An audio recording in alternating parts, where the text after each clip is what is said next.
I'm so excited about today's live session, like I have not been excited about a session for a long time. And I don't know why that is. And maybe that is because some fine people are shuffling in tonight to study the high art of staging tricks and illusions with just an ordinary deck of playing cards. And this is what this is all about. G-Rob is in the house. Night Steichemar. Hello. Nairo Smith is in the house. Wants to team up to learn some magic together. And Harvey Hui is giving some emotional emojis. And that's how we start today. It is 8th of September 2020, 8 p.m. broadcasting live from the capital of Germany, Berlin. Let's do this.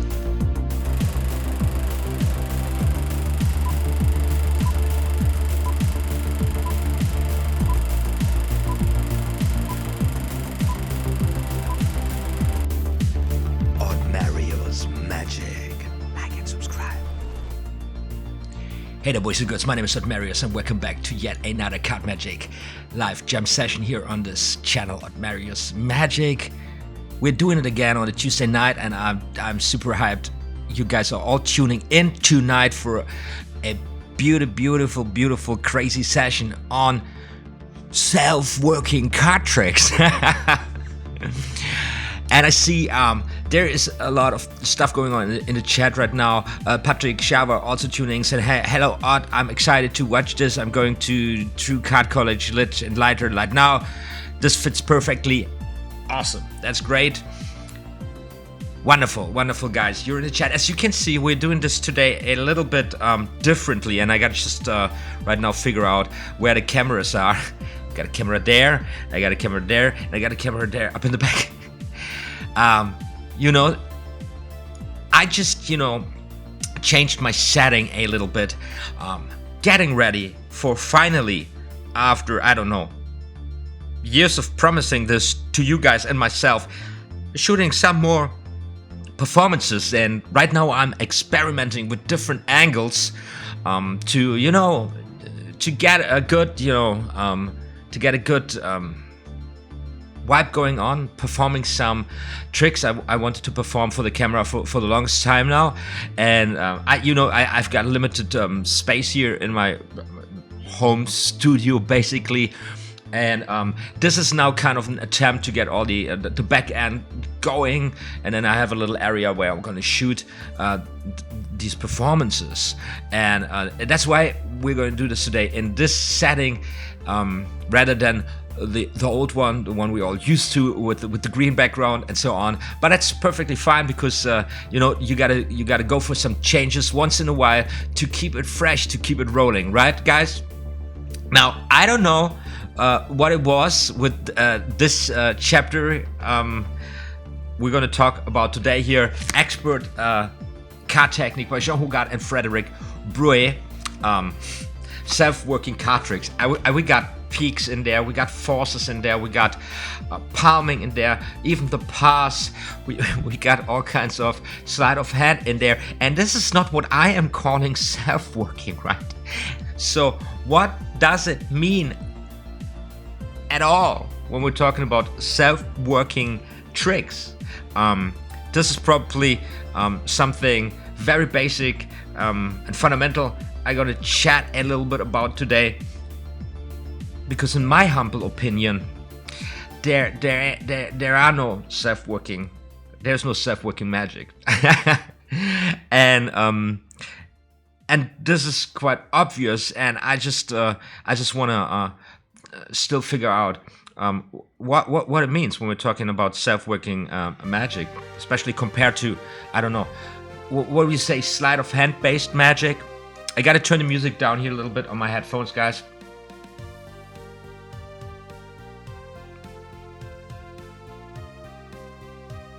And also, I got some oh, I'm sorry, I'm doing it again. Some kind of bad news for you, which I want to, get out of the way right now before we're getting started with today's session, and that is, I'm running out of internet this week. Yes, I'm running out of internet this week because the dude who lived in an apartment down below, we were sharing the internet, and he's moving out. And he told me this quite some time in advance. He said, "Just, I'm going to cut off the internet, so you gotta figure, you're not gonna have internet anymore." And I was like, "Yeah, sure, no problem. I deal with it." And then I forgot about it. And today he was, doing a little bit in his apartment, getting ready to finally move out. And then I realized, gee, I'm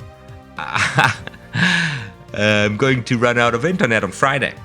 And as it seems, this is a much bigger deal than I expected it to be. So I will have for quite some time. Will not having internet in my apartment. Now, this means that this session today is the last official live session until I fix that problem. I'm so sorry for that, guys, but there's no other way doing it. And this doesn't mean that I will not be uploading videos this year anymore or something, or in a couple of months. Quite the opposite, because I have all here to record videos, and then I upload them from another computer that has internet.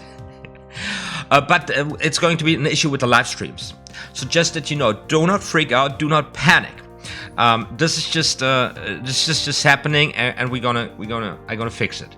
But then when I realized this, I don't know, yesterday or really what I got myself into, the problem I ignored. I was quite relaxed about it, really easy. I wouldn't panic at all, and I was like, why is that? Because actually it's a big deal. And then I kind of realized that I gotten to a point this year, and this year was quite a year so far, right? Where I just don't want to push it any further. I rather want to, recap, look back at the track and all the things we talked about, organize it, and make smart decisions how to proceed.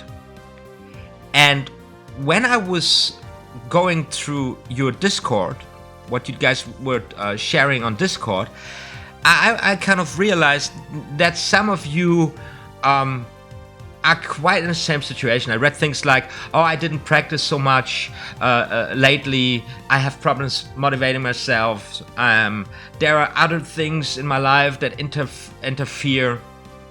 And also, there was a question, how do I best organize all the material I already got? How do I best keep my ideas and organize my ideas?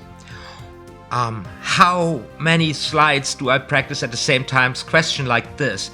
And since we proceeded so fast within the last 2 years, I mean, last year we walked through the whole road to card magic, and this year we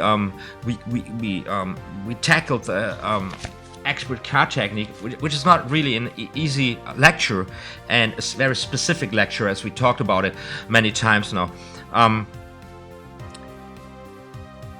Also, kind of a lack of orientation, a lack of I don't know. You reach a point where you say, "Well, there's more and more stuff coming at me, and what am I going to do with this?" And now we reached the a sphere where we also talked about presentation, routining tricks. So we're not just what we got? We got slides. We got a certain repertoire of techniques, methods, and then we got a bunch of effects, and we got those combined in several tricks we already learned in a Royal Road to Card Magic, and maybe from other sources. Now we've been confronted with a lot of new material also in this book, and and when I go through your discussions and your commentary on the Discord channel, I realize kind of everybody is struggling at some point. So here's what I know from my experience. It is really easy to despair on the way. Whenever you study any art form, and especially one that goes much deeper than you expect it to be from the beginning, there comes a point where your primary enthusiasm, where your optimism, and kind of, you know, gets a little bit of a reality check. And the thing is that the emotions you experience, so you're a little less motivated, you're maybe stressed out, you're not quite sure what you're gonna do. This is actually an effect of a very strong or very effective learning curve you have already. So this experience of being overwhelmed, or maybe having not enough orientation of where you want to go next or what you're going to choose, that is knowledge you have now, because you know what's out there, and you realize now you have to make decisions, and you not want to make those decisions lighthearted anymore. You want to make profound decisions because you want to achieve something. You have a goal. So, and this goal also, even though we are operating in one field, might differ very much. Some of you might just want to learn some tricks. So some of you might want to gain a wide knowledge of the art form. Some of you just want to collect some tricks. Some of you just want to nail what you got there already. So it's a wild field. And for me, I'm at a point where and I realized this preparing for today's session, where I was kind of fed up. I just don't want to go into another trick.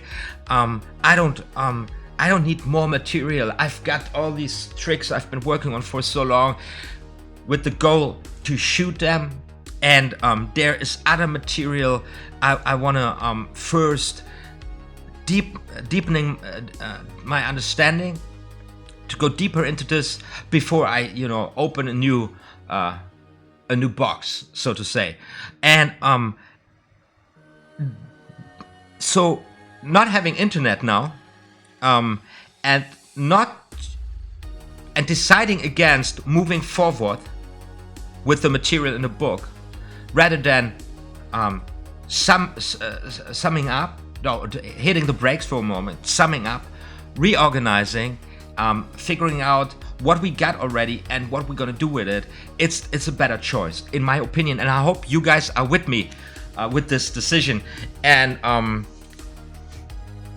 of course, we're going to stay connected over Discord, and you're going to see uploads on my channel. And we're going to keep those live sessions going. However, there's going to be, because of this stupid thing that happens here, is going to be a little break, which and this is all I want to say, basically, try to intend to make as productive as possible for myself and as well for you guys, right? So now I haven't looked up what's going on in chat for a while here. Okay.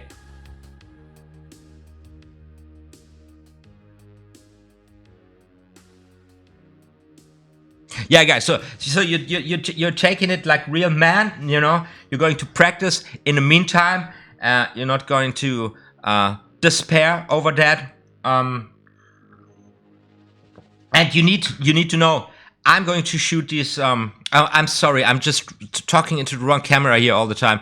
I'm going to be with you in the spirit also. When I of course shoot a tutorial or shoot a performance, I'm of course addressing you guys, and this is of course not as interactive, as straightforward as a live session, but nonetheless, I keep on going here on with this YouTube channel, as long as I believe in it, and I do believe in it, and I have a lot of fun doing this also. Thanks to you guys, of course, and what's going on Discord. I really enjoyed, once again, couldn't get too much into it. Really enjoyed you guys going here on Discord. Let's see if I can get into this, because Dallas Taylor here wrote something which I just want to share with you guys at this point. So, greetings you all. In preparation for the next stream, I've been going through the chapter of self-working tricks at least tricks the last few days, and would like to share the ones I've been working on. I think most of the tricks in that chapter are pretty awesome, but I've only chosen a few that I want to add to my repertoire. Some of them are also in the Royal Road, so that makes life a bit easier. The tricks I've been working on are It Must Be Magic, the Hocus Pocus card, also in the Royal Road, Contrary, Do As I Do, the 26th location, the Unwitting Magician, the Magic of 9. From what I recall from last year's live streams, OTHMARiUS may not be too fond of it. It Must Be Magic and the Magic 9 because they include spelling and calculation. But I like how those tricks are structured and put together. They have a lot of layers to them, and although I have performed them, and although I haven't performed them, I think a layperson would get a hoot out of them. Colin G answers, those are fun tricks, but I get the problem of spelling tricks. I mainly want to perform in my mother tongue, Dutch, which is a problem for English-based spelling tricks. Some can be adapted, but it takes a while to get your own system. Still fun tricks to perform though. And then Dallas Taylor just shares a little story about, because he's into Chinese culture, Chinese literature, Chinese music. I've been thinking about how I would do those in Chinese, which is a monosyllabic language. And since every card is spelled either with 12 or 13 letters, that means the card will be in the 12th or 13th spot. So if you can come up with a sentence or a proverb or something that uses 12 or 13 words, then you can use that. I was thinking about this while I walked today and so on. And I like this conversation so much because, first of all, yes, I mean, here's the thing. At this point, what we have to, that's just, you know, right now at the point where we're at, this should be just common sense. Whatever material we're working with, we got to make this our own, right? And a spelling trick where you know, at the which is basically a revelation for everybody not knowing what we're talking about here. Most of the tricks in this chapter, so-called self-working tricks, are revelations, which means a card or several cards are chosen, selected by a spectator, then they are lost in the deck, and then they are magically revealed to the magician. The magician finds the card in the deck, although it should not be possible. And there are different methods to achieve this effect. There are different plots, different narratives to go with this effect, and of course there are different reveals, different productions, how the card is revealed, and spelling out, or the best case scenario, having the spectator deal the cards down, spelling the name of the card, and at the, you know, ace of hearts, and then there's the ace of hearts, right? That's the effect. If you are performing for a German audience and you only know as a German and you only know English literature, you have to translate this. Or like Dallas Taylor wants to do this with Chinese letters. You got to figure a way out to do this, right? And also, of course, this is a way of making something your own, working or understanding a principle and then adapting it or transforming it to your own needs, right? This is what we do all the time. Now, when I think about self-working card tricks and what I'm confronted with here in this book, it's like maybe Jean Hugard and Frederick Braue are reflecting on card magic, or have been reflecting on card magic on such a high-notch level that they would deem those tricks just not as difficult as many other feats they they know how to perform. So those are the easier tricks, and in that sense they are self-working. Maybe, I'm not so sure about it. I think it's quite obvious that you have to work every trick, that you have to understand the principle, that you have to understand what effect you're achieving, the method you're using, and then how you present this. And all of this is work, and it's just not mastering one element like the sleight of hand or understanding a mathematical principle you're using, but it's also practicing to actually perform this and then going out performing this, right? So I, of course, have my own conception of what a self-working card trick is, and for me a self-working card trick is basically a card trick that relies less on sleight of hand and more on so-called self-working principles, usually mathematical principles or certain setups that if you walk through the deck in the way the trick has been designed, you create certain effects. And only in that sense, that's self-working. It is kind of just a prepped situation, like, I don't know, a mechanical monkey that you wind up and then you just set it free and it goes, but you gotta wind it up first to get this thing going. And of course, there is still the whole work of presenting the trick going on, but it's just less sleight of hand, so to say.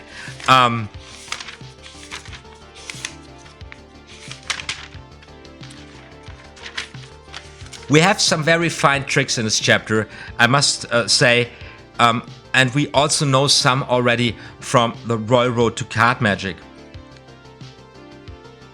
I believe it is absolutely worth tackling some of these tricks that are using or based on mathematical principles, because if you put these principles or use if you embed those principles or use those principles combined with the right amount of sleight of hand, and if you place this well in your own routines, you can just create a very wide range of experience, display of what is possible with playing cards actually. And since I'm more a mechanic, so I just, some of those tricks really give me a hard time and are frustrating to me. I'm just, can say, yeah, but I can't just, control the card to the top, and then I just use a second deal to deal it down wherever I want, so I don't want to count, and I want, but it is still a very creative process to understand those tricks. And today I was quite surprised with some moments where it's really good to know. And there is this one principle in this trick which we already know from the Royal Road to Card Magic, the Oblivion Aces, it's called, a trick which I had very, very good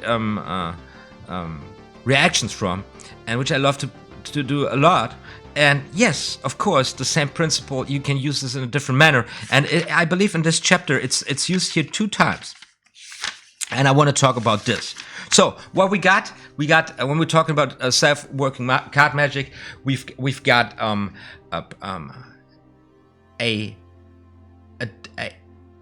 basically a routine or a marching route which is laid out for ourselves already, which is basically within the trick itself. It might be a mathematical principle, it might be a setup and a mathematical principle, and the work you have to do to reach the goal, to create effect and to stun your audience, is, if you want to know the secret, quite easy, or it just moves, it goes on itself, with you just doing a little bit there. For example, most famous trick, and I showed this many times, the poker player's picnic. All you gotta do is place 4 aces on top of the deck, and then you just need to follow the trick, and you create a miracle. And you have basically your audience doing all the work for you, and that is just beautiful, and it's a lot of fun to do.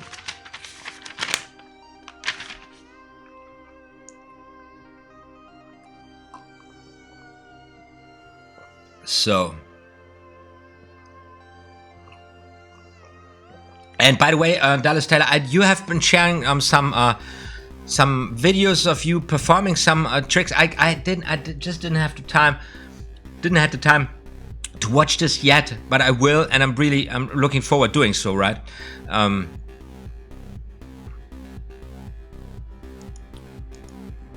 Okay.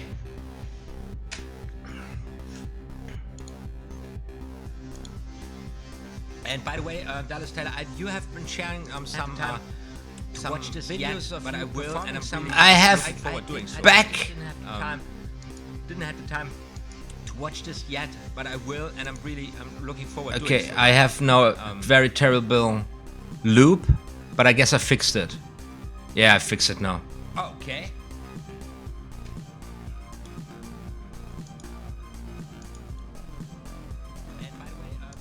Okay. I fixed it.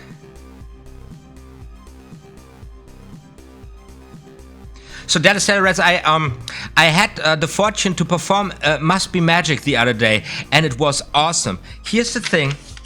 This trick just broke my head.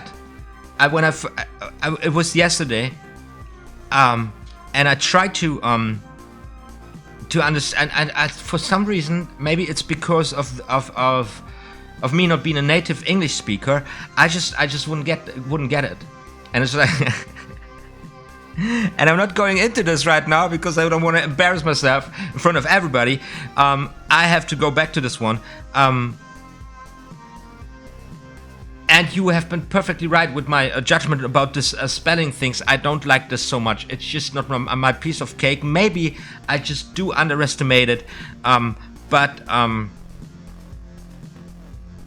not flying with it. It's not like we say, yeah, I want to do it. So this one we're gonna skip this today. It must be magic. We gotta talk about this with another day. Now then, there was this thing where I was thinking. So self-working card tricks. We got here the numerological card, and we got a force in there. We got a lot of moments where we're forcing cards here actually, and this was quite a nice force here, and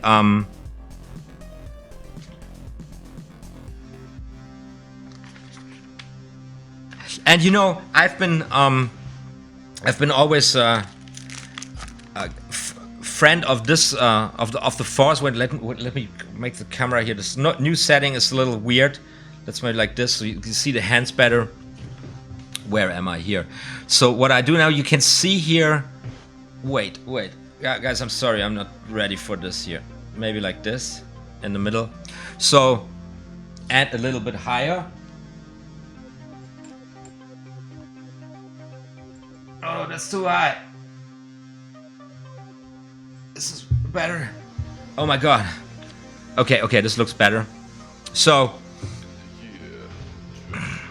I like when I force a card to have it on top of the deck. When I use this, I shuffle to a break. I catch the break, which I just didn't get here right now. Ace of Hearts, shuffle to a break, catch the break, and then thumb riffle, right? You know, say stop anytime. Spectator stops me anytime, and I go to the break, push the card forth, and I got it. That's just, for me, the easiest and safest way to force a card with a thumb riffle like this very much. But we have here an option with an indicator card. I just wanted to show this to you guys. So once again, you catch a break. How was this? How did they do this? Wait, let me see if I can recap this. I catch it. Oh, I got a red card in here. Or maybe we use this with the red card. So I catch a break again here, and then I ask the spectator to toss in the card somewhere in the center, and it goes in there, and then I go above the break, having a card here, but I don't show this because I do something like this. I say, look, we don't care about this card here. We forget about this card. We go for the card on top where you put me at. This is how you do this kind of, and then you get rid of this card. So let me try this again. We got the indicator card, and of course here the angle is sucks totally. So we're creating a break. right? We have the spectator toss in the card, just a nice to know, and then you catch the break. You catch the break here from the inside, and thus placing the forced card on top of there. How did I do this now? So, of course, you need to catch the card underneath the break, right? Otherwise it doesn't work. So, place it on top there, but you don't see this because you go like this. To the spectator, we don't care about this card. We take the card, this one indicated, like this, and then you force the card. It's really nice. It's a very subtle way, very easy way to force a card. It's just in here in a chapter for self-working card tricks.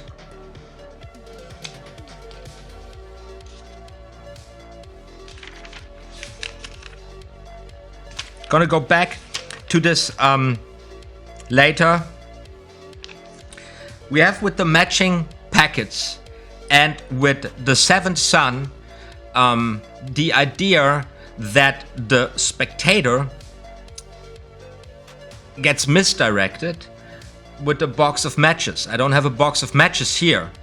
So we have, once again, a lot of work for the self-working card trick. We say that we are supposed to have the sevens. Just going through this trick here briefly. And by the way, I've started to practice my culling just to use any opportunity to practice here, you know, to get my sevens where I want them. And I'm telling you, it is a beautiful technique, which I underestimated for the longest time, but I still can't do it. Anyway, so I got my sevens on top of the deck, and now that's the first thing we got to set up here. And then we, just to give you a glimpse here into how packed this chapter is with actually stuff you got to do, and then calling it self-working, right? But hey, we're in the 40s, right?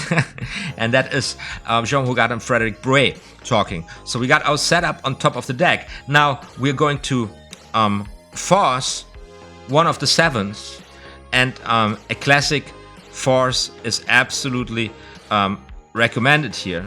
So I got one of the sevens. I have a spectator pick one of the sevens. Let's say he picks this one here. Now I catch a break, and I need two of the sevens right here. I catch a break, and they say it in the book, Hugard and Braue, use the pass or the undercut or a cut to keep 1 7 on top and 2 at the bottom, right? So we have the spectator who's one card. Now, I have a spectator pick another card, any card, and that card, now it says straight, gives us the value for the cards to be dealt down. Now we give the spectator the deck, and maybe here comes the self-working aspect, I don't know. So we just forced a card, and then we had to catch a break, and then we had to pass or undercut the stock top bottom, right? 3 cards go down, 1, 2, 3. Now we have the spectator, we take the cards from the spectator again, and we give him the matches. And now the play we're gonna play is like put a match onto the cards. And while the spectator opens the box to put the match onto the cards, this is where we steal one 7 from the bottom and place it on top. So that now we have another spectator pick another card, and this time it's the 9. I believe in the book it's always the same spectator, and he deals down 9 cards. 1, 2, 3, 4, 5, 6, 7, 8, 9. Wonderful. We take the cards once again, hand back the matches, or maybe we, yeah, I think this is the play we're playing here to indicate the position once again. Once again, in this situation, we steal the last 7 from the bottom to place it on the top. And then we have another spectator place the card on the table. We got 6 here now. So 1, 2, 3, 4, 5, 6 cards. And boom, this goes on top of there. Now, so Now, how do they finish this off here? Yeah, I have this card turned face upwards. Okay, now here comes this bullshit section, which I love so much. So now, what is the effect now? The first card, the spectator did choose out of the deck, is a 7 of hearts, and all the other cards are also 7s, right? The 7s. I believe the trick is also called the 7s, and it's in the Royal Road to Card Magic. Judge yourself. Now, the question here is, I didn't compare it with the version of the Royal Road to Card Magic here. Is all the workings we did worth this effect? That's one question I'm always asking. Is it worth the effect? Or like depending on your skill set, you know? Anyway, here comes this absolutely funny bullshit section I just want to read out. He says, I can hardly regard the fact that you chose the 7 of diamonds with less than profound astonishment. As you may know, from the very earliest times, 7 has been regarded as a mystical number. Greece had her 7 saints. There were the 7 sleepers of Ephesus and the 7 wonders of the ancient world. In Holy Writ, we have the 7 seals, the 7 stars, the 7 lamps and the 7 loaves, the 7 mortal sins and the 7 virtues. There are 7 days in the week, and 7 notes in music, and 7 colors in the spectrum. A volume could be written on the number 7. To me, being the 7th son of the 7th son is a particularly significant. I'm sure that you will now understand why your choice of the 7 of diamonds should have caused me to catch my breath, or the 7 of hearts in this case. In awe and amazement, let me show you exactly why this should be, right? So this is what this bullshit line you give them when you turn over the cards, before you turn over the other cards. And then now turn to pages of this book. I close the book for whatever reason. Love this bullshit line. This is, you know, whatever you do in Magic, you shall never underestimate the presentation and your performance. And I thought I find it particularly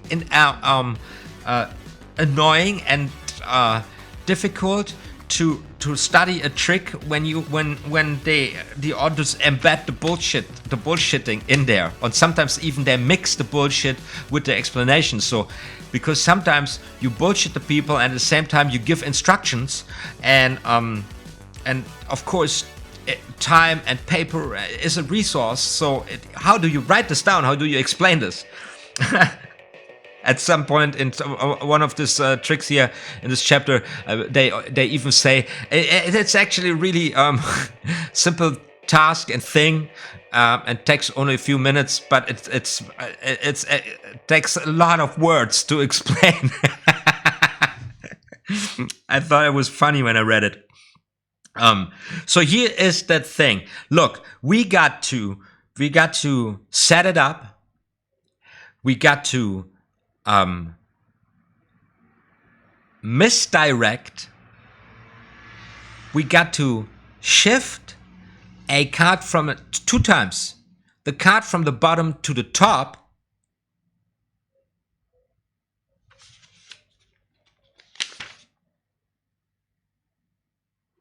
For this grand finale. That is a lot of work, ladies and gentlemen. That is a lot of work. I don't call this a self-working card trick. Now, why is this in the chapter self-working card tricks?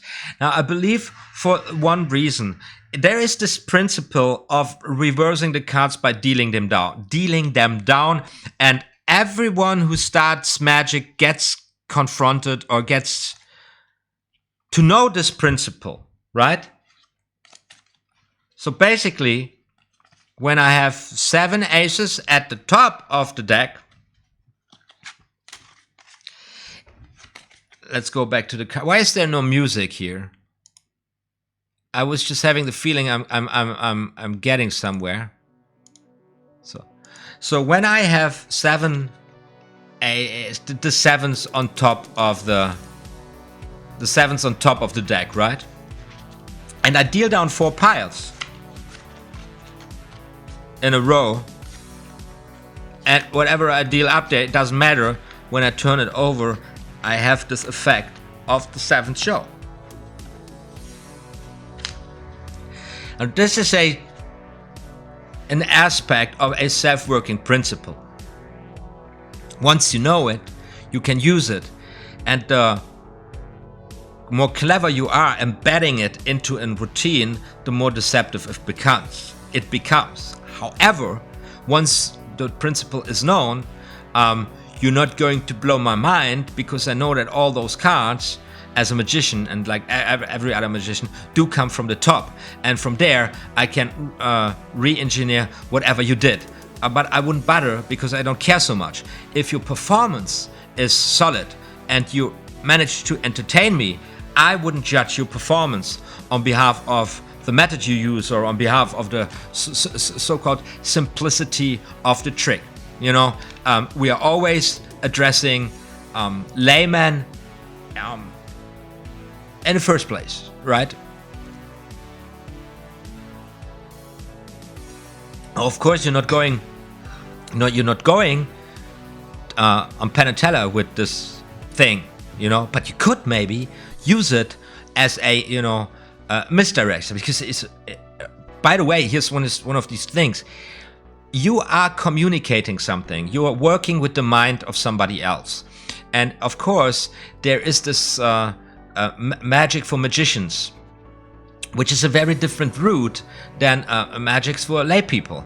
Because if I can set a magician's mind on a specific method, and I can keep them believing I'm using this method for the longest time, and I'm not using this method, and then I create the effect in a manner that it dismantles the method they believed I was using, I got them! Sweet triumph, you know. But it's usually they're not gonna show it, because because they're magicians. They're gonna be like, nice, next please, right? They will never show their amazement. They're not humble enough. So do not take anything of what I'm saying here as in any way representative or something. Everything I'm saying here is completely jest, completely out of the situation. It is just my train of thoughts, trying to catch up with my own learning process. So take what I'm saying as an impulse, as an inspiration for your own thoughts, for your own learning process, and that's it, right?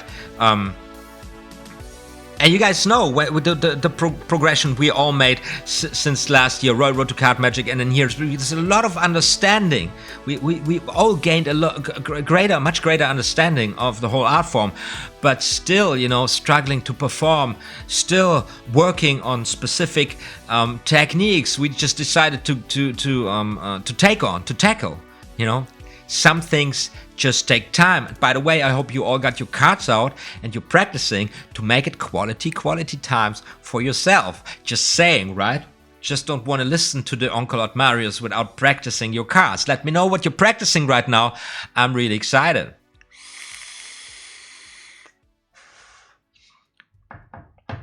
Yes, so here, it's all good, those videos are awful. Dallas Taylor said, let me be the judge of this. And then she said, and then Night Strike Camera writes, culling is very powerful. Yes, indeed, it is extremely powerful. It is really powerful. And it's one of those things that that's a mistake. If I could go back 5 years, I would have given culling a higher priority. That's a mistake I did. So if you beginner, just learn the culling. It will become, right there we were talking about self-working card tricks. I work a lot with the overhand shuffle. I can set up, you know, you guys know I prioritize the overhand shuffle because it comes with a force, it comes with everything. So I do a lot with the overhand shuffle. But it's so nice, you know, to be able to go through the cards, and this is how somebody who knows how to do it does it. It takes just that. That's what they do, and then they got their setup. And of course, this is the pro of the so-called self-working tricks is that once you got your setup, you can really perform incredible effects and beautiful magic, and also you can connect pieces. You can really start routining and building more complex performances. We're going to talk about this. We'll find a prime example of this right there in the book. Maybe this is what we're going to talk about next. I just lost my train of thought. What was I talking about? Culling, right? And there is a very nice example about how to use culling in the middle of the routine. Do as I do in the new version. I mean, it's the older version basically, because this book was published before the Road to Card Magic. So, I love the bullshit. All my patter is bullshit. Wit van Wit writes, yeah. Wit van Wit, I know. Apply some pressure.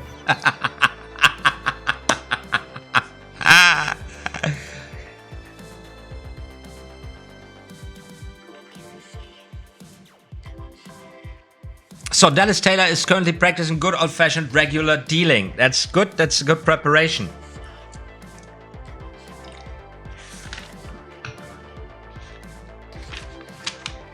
So let's go.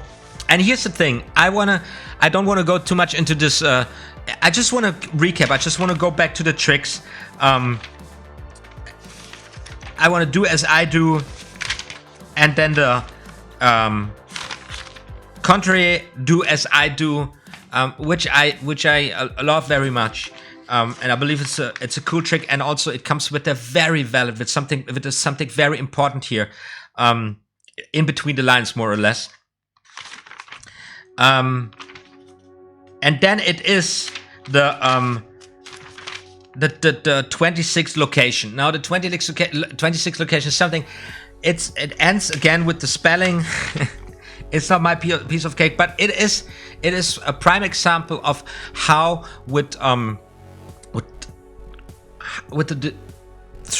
because of the design of a trick, you can make your life extremely easy, and you can get ahead of your audience, or you can prepare yourself for the next trick within the trick you're doing. So we're going now to the first trick. Everybody learns. That's the first. It's on playing cards. Many teachers out there tease with their lectures for beginners with this trick. This is the one for free trick that's out there with the key card principle, of course.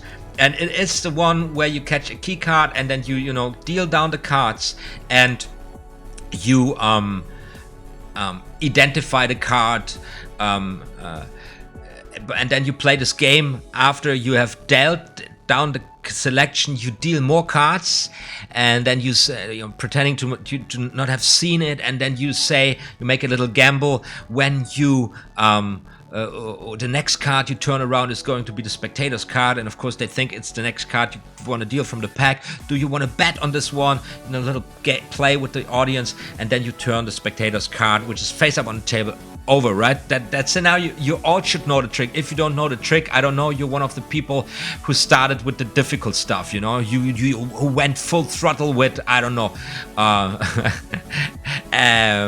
expert at the card table,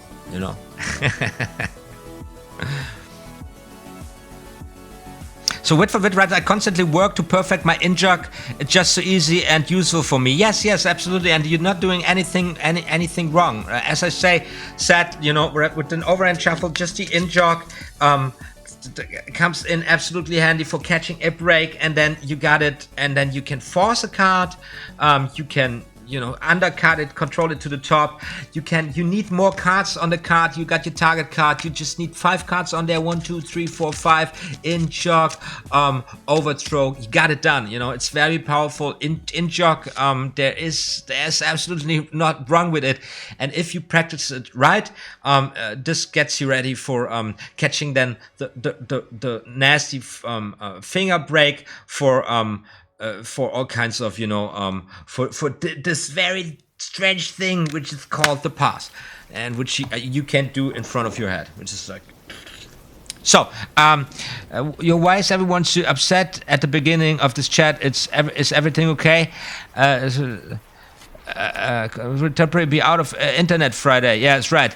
That's it. Thanks, Dr. Real. Thanks for everything so far. Right. Yeah. Oh no, you reminded me about this. It's crazy because right now I'm regretting it. Right now I'm having such a blast of a time. It's like, what the fuck? Why didn't I fix it? Why didn't I just, plan ahead? But as I said, anyway, the camera here, the camera angle here is like from the. Oh man, what I'm doing here. It's going to be performed like this, standing up. You're going to see the hand, and maybe there's a table in the back, and I'm going to use this. I'm going to show you some tricks then, like where this is, of course, we got this already. It's just not showing you the camera angle where I want to perform these tricks. This is a very bad example right now. Very, very bad example. Yeah, just one card. That was just one card. Obviously, there we go. Now got it. There we go. Yes. And then it is the Joker, right? The Joker. Just the Joker. Look at the Joker. Placing the Joker right there in the center of the pack. That's it. And then the Joker. That is not self-working. That is not self-working. Now, and as I was prepping myself for this, I'm going to show you some relatively heavy material, heavy sleight of hand based material, and just throwing this in there before we move on. As you guys might know, Aaron Fisher is right now. I don't know if it's still running the Kickstarter project with this deck of cards, Conjurers Club playing cards. Comes with 4 live sessions explaining the workings. I'm super hyped about it because I'm a huge fan of Aaron Fisher, and the Paper Engine was one of the books. Yeah, that's that sucker here, which really gave me direction in the studies of card magic, and there's some really nice material in there, and there is this one trick which I don't know, it just got me creative, and I just kept working on it, and I kind of designed a trick, and I'm not calling this my own or something. I just made this work for myself. It's a sandwich. It's basically a me sleight of hand based version of Search and Destroy. And now I saw that Aaron Fisher embedded the same effect basically in this deck, and when I saw this, I was like, I just want to know his thinking. I want to know, how did he get there? How did he work all the years? Because realizing that this is a body of work where you decide a certain path, and then you work on it, and the evolution of the idea and the handling and the working, it's a long time. It happens over the course of years, and sometimes it's just a moment after years and years and years. It's a moment where you go, oh, that's how that it makes so much more sense, and it's so much easier and more beautiful and stuff, so. And I'm interested where Aaron is standing today with the stack, and I know he's coming from there, and this is the process I'm interested in personally, right? This is what I want to know, and that's what I love about card magic so much. And when I started rehearsing basically for the camera, I realized once again how much of a difference it makes to rehearse just for a camera. Yes, you need to understand this, that this is a complete different approach. As soon as a camera takes part of the presentation, the camera becomes part of the method, and it's not so much like, you can use it like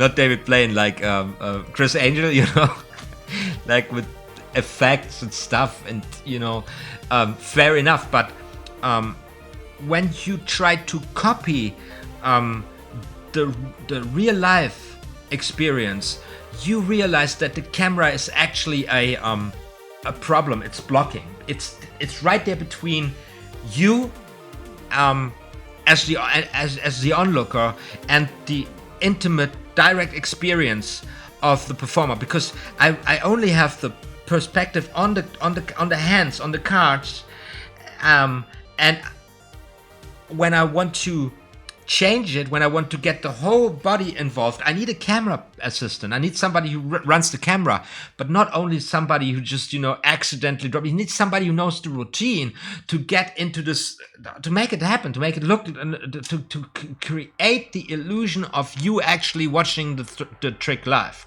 It's crazy when I think about it.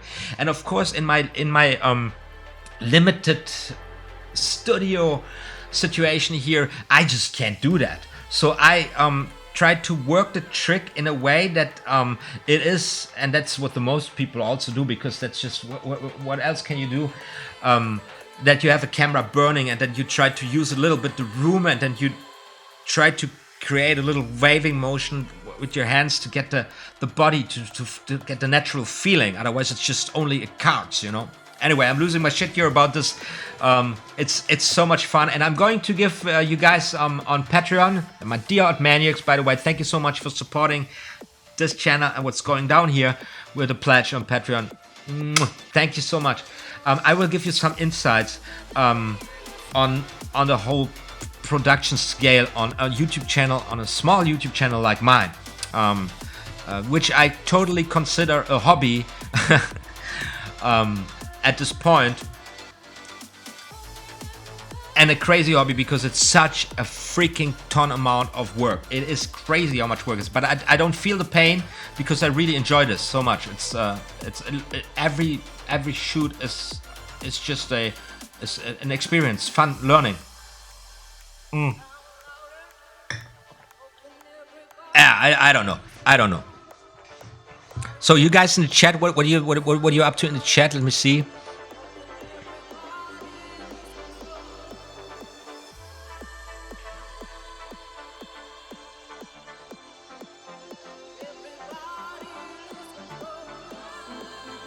Yes, Anis, welcome to the show, man. Welcome to the channel.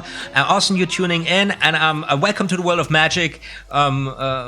We're just doing this, and also I'm tuning off for, I don't know, I will add a live session. Maybe I managed to go live from my girlfriend's apartment, but maybe with an extremely limited setup. But just to say hi, guys, and see what's going on.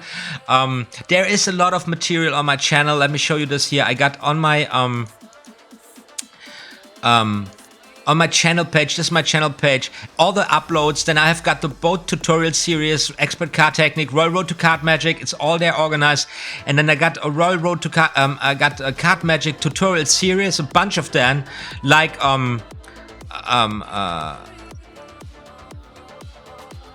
the basic card control, where you will learn how to catch a pinky break with different methods. What are the other tutorial series? Why is this looking like this? It's not supposed to look like this. So I got top card productions, card magic table work, master the pass, double lift, shuffle cards, cutting cards, flourishing, basic card control, the very card magic basic, card forcing technique. It's all there on playlists. So if you're looking for some material to practice or to learn, just go to my channel page and type the search term, whatever it is. And because I use the straightforward keywords, like if it's that card, I call it like that.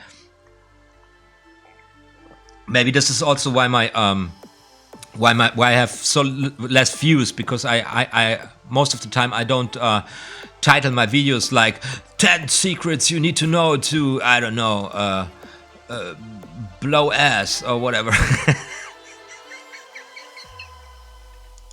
Hey guys, I completely lost track here. What the hell is going on? Now I have the suspicion that self-working card, that self-working close-up card magic, self-working magic, everything self-working, that's an advertisement. That's PR. That's the magic that people try to sell magic to laymen. You know, like here, this one here, for this self-working close-up card magic. Not to say that this is not a great book, with a lot of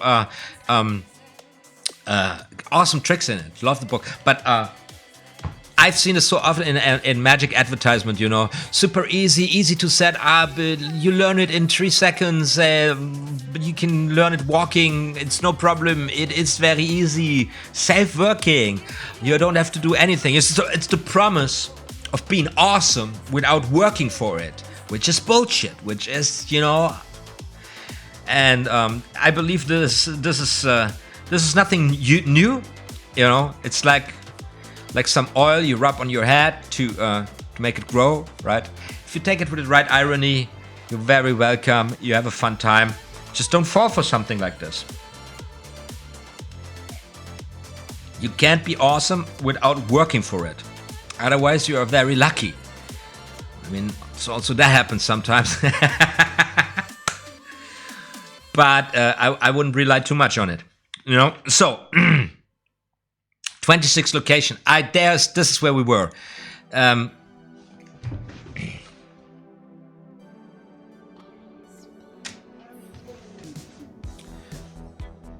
Are you guys having a great time? We're doing this for 1 hour, and I don't care if you're doing it longer today. Since so here's this thing. We start with a force, right? We force the card.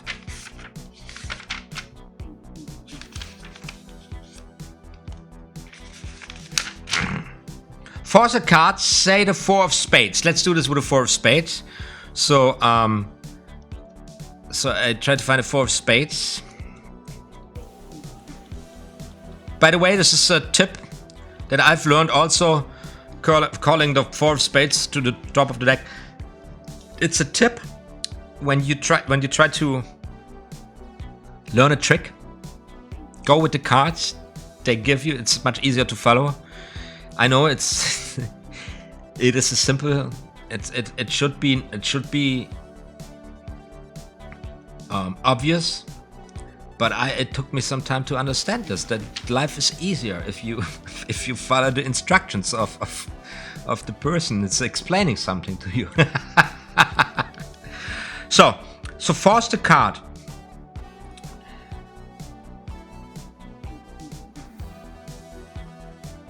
We force the card and then we have it replaced somewhere among the top 26 card by means of an overhand shuffle. An easy matter since the exact position of the card is not important. So we gotta force the card, guys.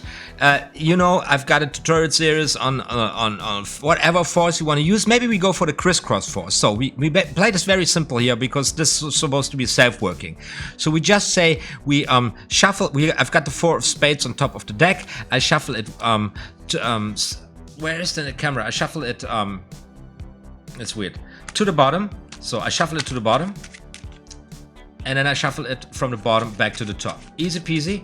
This is a very bad angle, but you know the overhand shuffle, right? Now we got it here. Let's do the crisscross force. Remember the crisscross force? Place it there and say, please, cut the cards once. Person cuts the card, you just throw the cut on top of there with a stupid question in a moment where you do it, right? You got it here. Give it a little break, have the image go in there, bang, bang, bang, bang, bang. They got it in their head. You say, wonderful, you cut right there to the card, and that is the 4 of spades. Whoa, we got just forced the card, right? Easiest force in the world. Now we have to bring it underneath the, somewhere among the first 26 cards. And, how you gonna do this? Maybe you're gonna do this with a dribble. Very easy. Let's do this with a dribble. As you can see, we got different options here. Or you just that's the easiest one. Just go like this here. Just place it in there somewhere.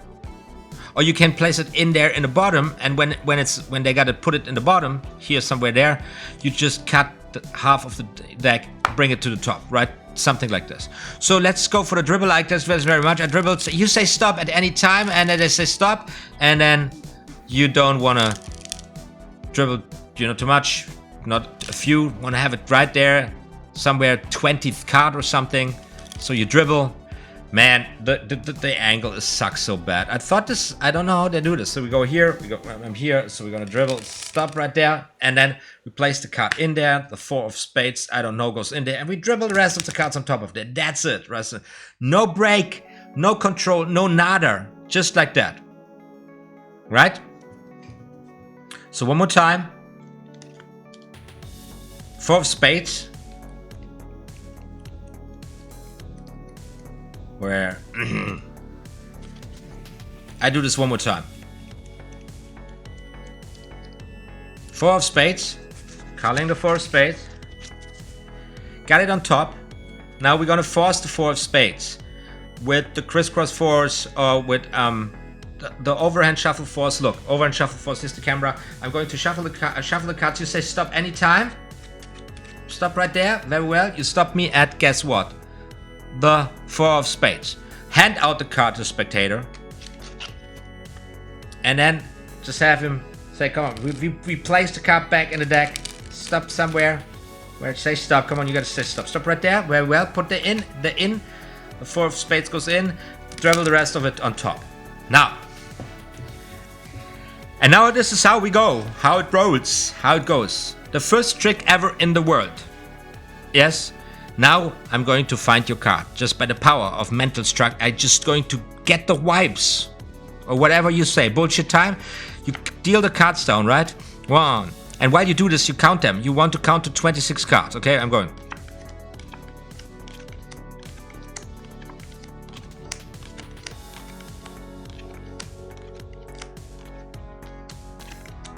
$15, $16, $17, $18, $19, $20, $21, $22, $23, $24, $25, $26. You're not counting out loud. I'm just doing this because I'm super tired. And now you pretend like I am going to turn the next card over. The next card I turn over is going to be your card, right?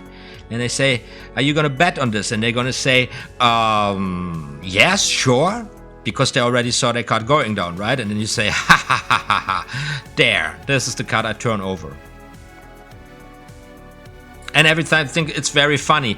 And while you do this, you memorize the 26th card to get a new key card. That's the thing. So, now, self-working in the sense of you are not doing a specific slide in order to get into a pole position to glimpse a card. So what we do, we glimpse the 26th card to get this as a key card. Of course, we could use any other method to do this. However, that is in the sense of self-working. We just perform this trick. We turn this over, take the cards we don't care about anymore on top of there, and now we got 1, 2, 3, 4, 5, 6, 7, 8, 9, 10, and 2, 3, 4, 5, 6, 7, 8, 9, 10, 1, 2, 3, 4, 6. And you see, this is a problem. This is supposed to be 26 cards. Now I got 27. Now once again, here's this thing with self-working tricks and why I have problems with numbered tricks and stuff. I don't have the cards really under control. I tend to lose them. For me, it is much easier to, I don't know, keep in control of the card and then, you know, bring it in position where I want to have it. So, but that's, you know, that's being able to do this is the privilege after practicing very long. I don't know what I did wrong here right now, why I memorized the wrong card. Maybe I dealt down 27 cards. I don't know. So let's give this another try. Very briefly, we got the card. We had it forced. We have it with the spread in there, and now we go. 1.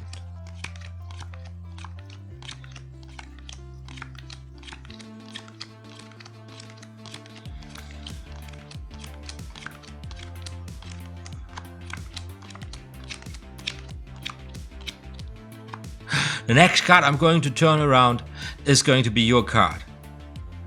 You're going to bet on this one? Of course you're going to bet. And then you lose the bet.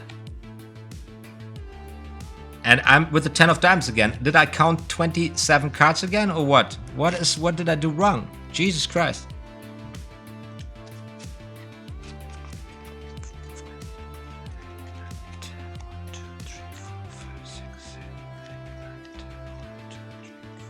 No, this time it was right. So I miscalculated it. Anyways, this is how we get into the position that we have the 26 card. So what we do here, we add pieces together, right? And we make our lives very, very easy with this. Now, there is absolutely no heat in this situation. There's no stress. Of course, you have to practice this a little bit to get comfortable with the process of, you know, of counting 26 cards while you pretend to read the mind of your spectator, because from the onlooker's point of view, it is at this point all about finding the first selection, the 4 of spades. But for you, the magician, it is all about memorizing or getting a glimpse of the 26th card, right? And here's once again this shift or the difference. The onlooker's mindset and the mindset of the magician, they are two different spheres. You can't stress this enough.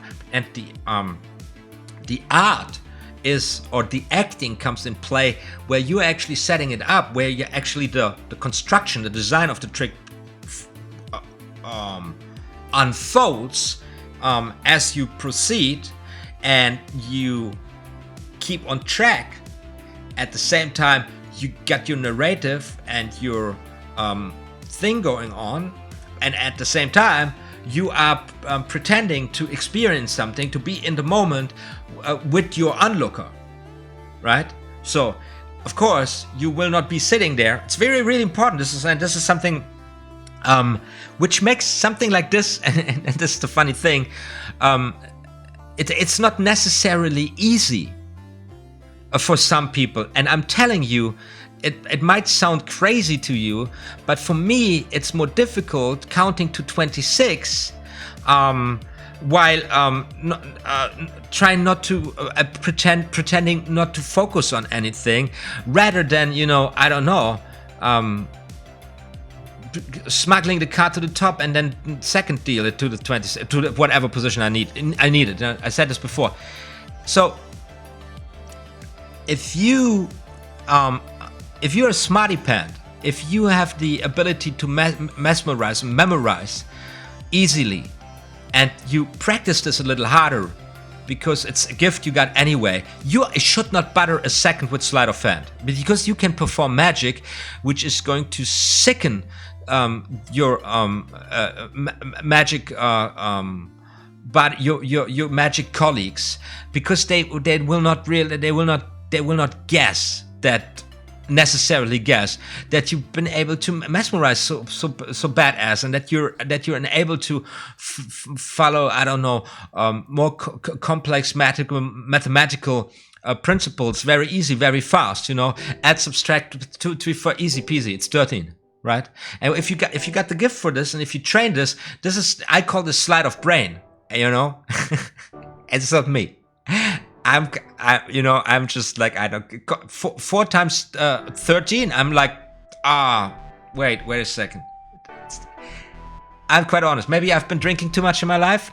I wasn't too bad in math in school, but it was, more this, it's not this, what I call the simple math, the easy maths, 9 times 7 times 5 times 4. It's like, my brain is like, what the fuck? But, if it gets abstract and vectors and shit, and I got my calculator, I can follow along, it's easy peasy. But like, to be there in the moment, it has never been my strength, because I'm dyslexic. Right? So I go for sleight of hand, and whenever something like this comes up, I'm like, come on, man.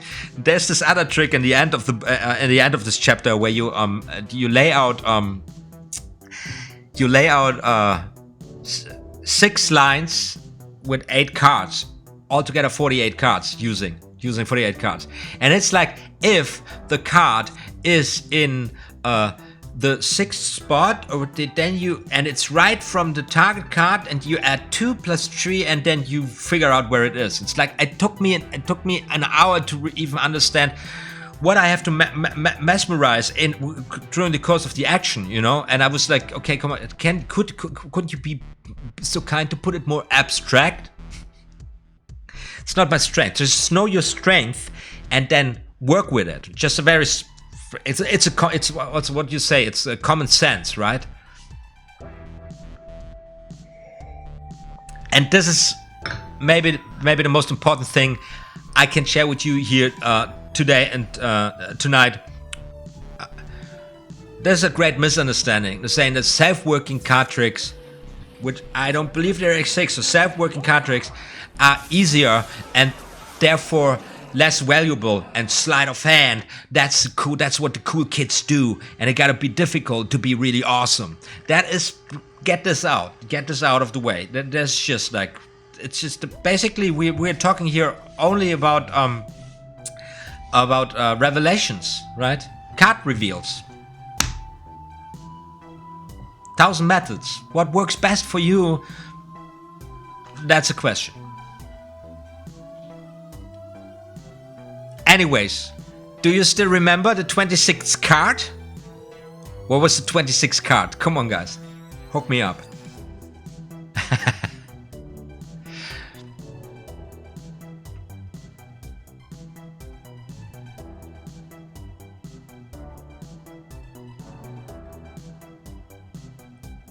I see.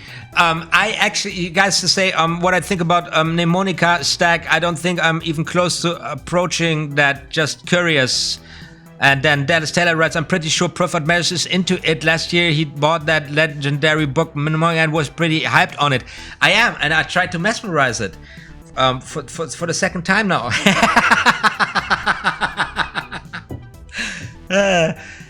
Yeah, 10 of diamond. Thank you so much. I believe so too. 10 of diamond. Here's the thing. Can you even trust me?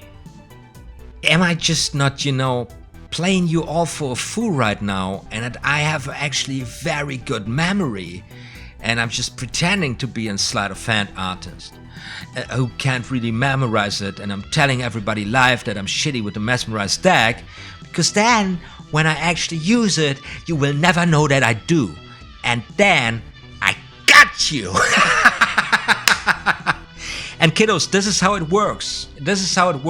It's always, you gotta always be one step ahead. And if you wanna, master that shit, you're going to be wah, wah, wah, wah, wah, wah, wah. But it takes time, and you're gonna lose, and you gotta play your games, and you gotta test your limits, and so on. And everything I said before is still true. Work with your strength, and try to and be realistic about your weaknesses. That's basically all. So we got the 10 of diamonds. Is everybody with me here still, or am I losing everybody with my? I like this perspective. If it wasn't so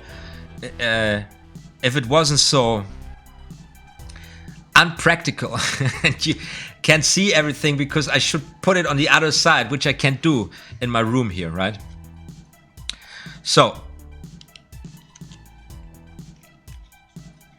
let's now. How does this trick proceed? I forget it.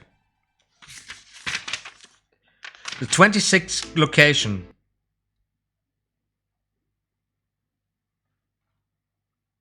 Okay. So now we're going to have a spectator cut 3 piles, if I'm not mistaken, and then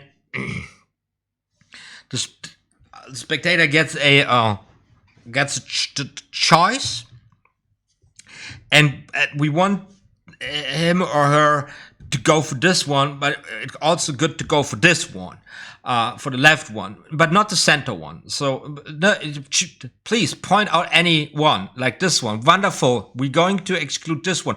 Point out any one, and then you can just stay with the pattern and say, okay, this one, well, we exclude this one, work with this one. It's the same thing, but for the sake here, they go with the right pack, so we go with the right pack. So the spectator would go for this one, and we say we take this one. So now take this one, give it a good shuffle, and take a look at one of the cards. So the spectator shuffles the card, shuffle, shuffle, shuffle, shuffle, shuffle, shuffle, or like they used to do, they do it like this, and I take a look at one of those cards. Spectator takes a look at one of the cards, right? And we got the 7 of diamonds here. Place it on top of the pile. And now, it's advised. 7 of diamonds, 7 of diamonds. 10 of diamonds is the key card in the middle pile. 7 of diamonds is that card the spectator chose. Now, to make it less obvious what's happening here, you say, now cut a little bit of this one here, right there. Just take some extra cards, doesn't matter. This one, it's enough. Cut this one up top of here. Take this one, cut it upon here, and you have a sequence which, and this is really true, if you don't know it, and if you're into magic, you're gonna, and you're suspecting a key card here, you're gonna be, ow, this doesn't come from the bottom, this doesn't come from the top, right? So we learn another very fundamental principle. You can stretch the key card, right? You can put as many cards in between the key card as you want, as long as you know the distance. You can use it. Woo! Very, very powerful. Very, very powerful. By the way, I also believe this is why this is in here in self-working card magic trick key card principle. Maybe we do a whole section on the whole key card principle. It's a very powerful principle, and it will be there with you for the rest of your time, and you will maybe come across sooner or later some tricks that use it so cleverly, that embed it so at a point where you just don't expect it, and where it until today holds the potential to fool magicians.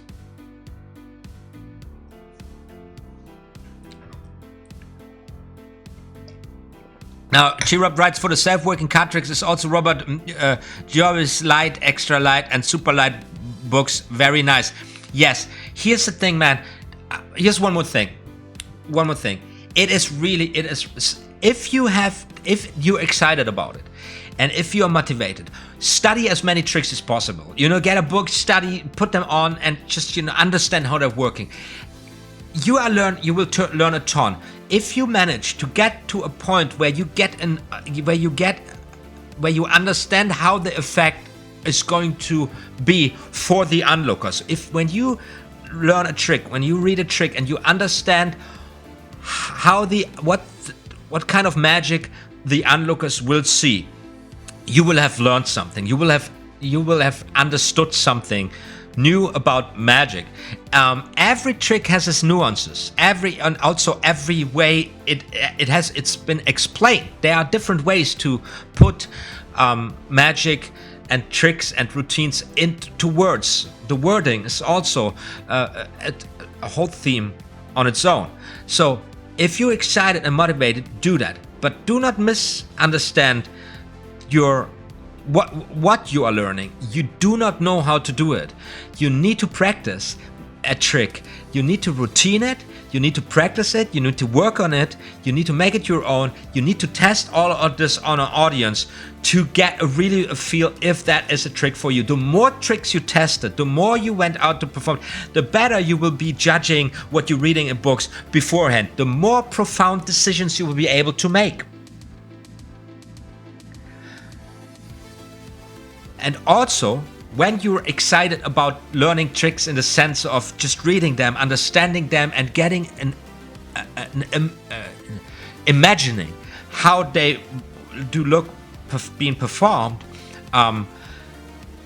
do not overheat, do not overdose, do not overwhelm yourself. You do not need to know any trick in the world. You do not need to also learn any trick in the second sense I just explained, in a way of actually making it your own, actually practicing it to perform it. You do not need to do this.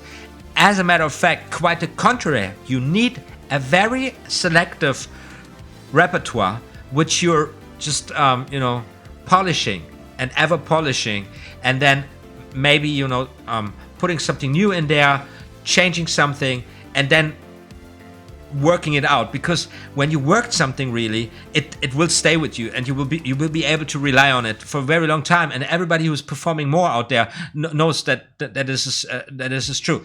This becomes something you will be able, especially tricks like those.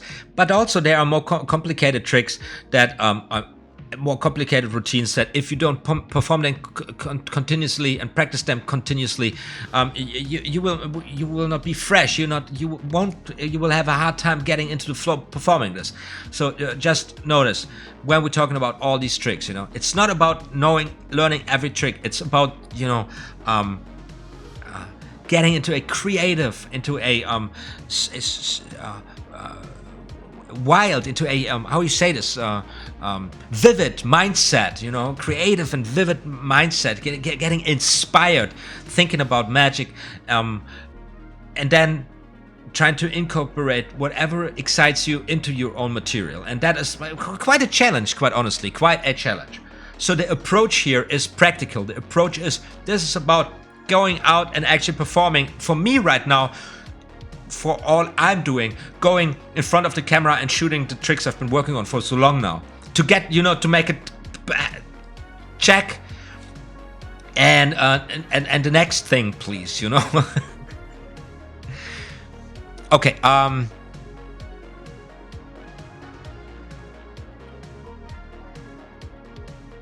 wonderful. Let's go back to the card table here.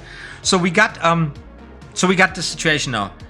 If you still remember this, we had these 3 packages, right? So 3 packages, and basically they're going to be recut. We have a spectator just look at a card and then recut the packages. So that means that the selection is 26 cards away from the target card, from the key card. So if I take now the cards and I go through the cards and I find the 10 of diamonds, we should, counting from the 10 of diamonds, 26 card be the 7 of diamonds. So 1, 2, 3, 4, 5, 6, 7. 1, 2, 3, 4, 5, 6, 14. 3, 4, 5. 1, 2, 3, 4, 5, 6, 7. There's the 7 of diamonds, ladies and gentlemen. 26 cards, 7 of diamonds. Now, this is much more complicated than just, you know, having the key card next to the card, right? So how does this get us into any position that's better than any other? To be honest, I'm not quite sure about it. But what they say is that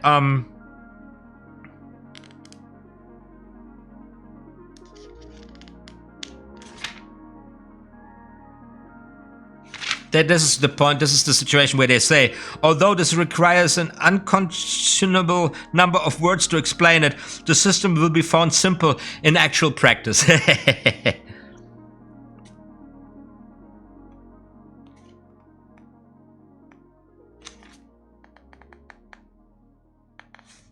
Right. So what it's advised to do as you go here to the cards and then you find the spectator's card, you now count more cards to it so that you could spell out 7 of diamonds, and then you would deal down the cards. 7 of diamonds, and there goes the card, and that is basically the trick. So we have, and maybe like to be a little bit critical about this one, we have 2 revelations in a row. So it makes sense to go for the spelling one. With the first one was the stealing down, and then this little joke, and then the next one is the spelling one. But we are basically having the same effect in a row, and I don't know. It's not my piece of cake, quite honestly. It's not my piece of cake. I do prefer more something like contrary do as I do. But before we do that, we're going to do recall on do as I do, because it's just a fantastic trick. And it just makes perfect sense. You need two decks, 2 different colored decks that hopefully have all the cards, the same cards in it. I'm looking now. Where's my red tally-ho? Now I want my red tally-hos. I can't find my red tally-hos right now, Chance. What is going on here? I just had them. Just had my red tally-hos. You know those feelings when you can't find your cards and the world doesn't make any sense anymore, and you feel lonely and lost and forgotten. Nobody cares about anything. Emptiness, darkness. I need to find my tally-hos. Okay, we don't need the tally-hos. Fuck the tally-hos. So, back to the card table here. So we got I presume right now you know do as I do. We got a new presentation. A prediction is written and placed to one side. A spectator freely chooses any card from one pack and the conjurer selects a card from another. Each card is turned face upwards. They are identical. The pips of the two cards are added and the spectator is invited to remove the card at this number as one of the packs. It's just a card named in the prediction which was written prior to the start of the trick. Woohoo! Nice, nice, nice one. So we got, once again, we are in the middle of a trick, and in the middle of the trick, we are setting ourselves up for the next trick. So let's give this a try. We have a prediction, and the prediction is ace. I write my prediction down here, right? So we can say ace of hearts. That's a prediction. Let's see.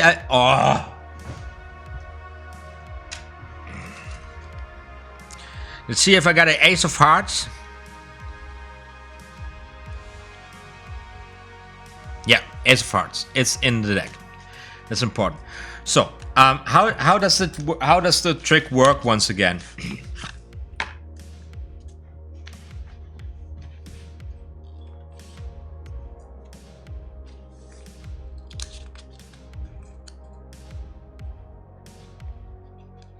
So, we have a spectator with a blue deck, and we have two decks, and I shuffle my deck, and the spectator shuffles his deck, right? Now I say, now you shuffle my deck, and I shuffle your deck, and as I do that, I keep the key card, the bottom card, King of Hearts. I glimpse the card, and I just keep it there. I shuffle the spectator's deck, and the spectator shuffles my deck. Bang, bang, bang, bang, bang. Shuffle, shuffle, shuffle, shuffle, shuffle. So, and then we change the deck cards again. Is that correct? I believe something like this. And I say, do as I do. The spectator does as I do. I say, go over the card, and I choose any card, and the spectator chooses a card and looks at it. We got the two of clubs, and I take a card too. The card the magician takes doesn't matter. Cards go on top of the deck, right? So we got the two of clubs here, which we don't know what it is, and then we give the card a final cut. Cut, wonderful. Cut, wonderful. Everybody's one. King of Hearts was the things, and two of clubs just a ring. King of Hearts, bang, cut. So we got the King of Hearts. We notice. Now we change the cards again. I say I don't know the position of my card in the deck. You don't know my position of the card in the deck. All I know is the card that I choose. All you know is the card that you did choose. Now I'm going to take my card out of your deck, and you take my card. You take your card out of my deck. So I go now to the cards, and here's where now in the easy trick I would just in the pure version I just would go for the key card. Find the King of Diamonds, find the two of clubs, bring out the two of clubs. As the spectator would just go for the two of clubs and bring it out, and then the cards would match, and it would be magical. Woohoo! Now, I am here in a situation, however, whereas the spectator is looking for the two of clubs, and I'm looking for the two of clubs. Seemingly, I'm setting myself up, and now here, and I thought this is a perfect situation to practice some culling, right? We just talked about it in the other the other day.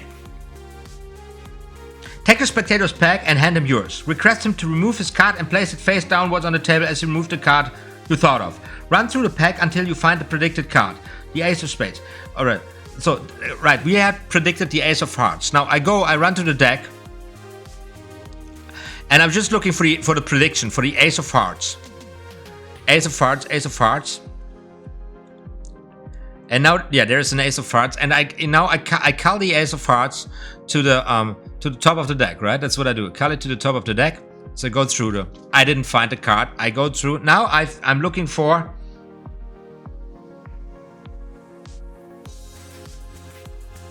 Now I'm looking for the 2 of clubs, and I also call this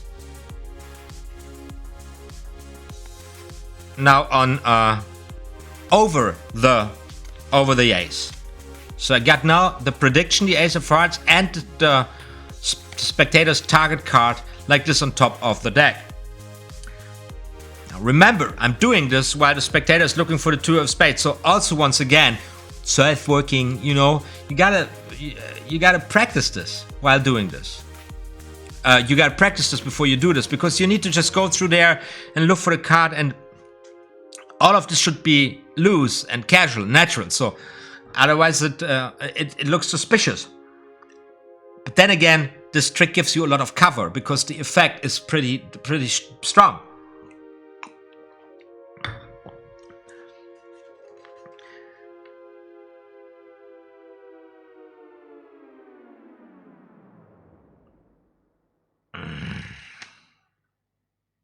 So, and of course,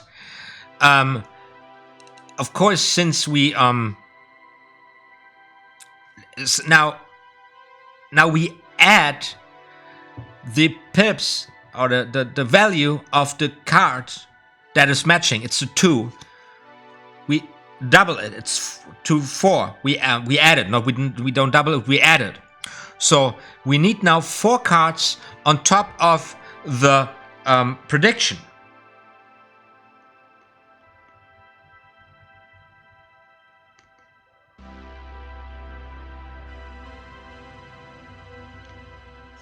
Right, so I'm taking 4 cards, I place them on top of the deck, I run through this again, and then I finally find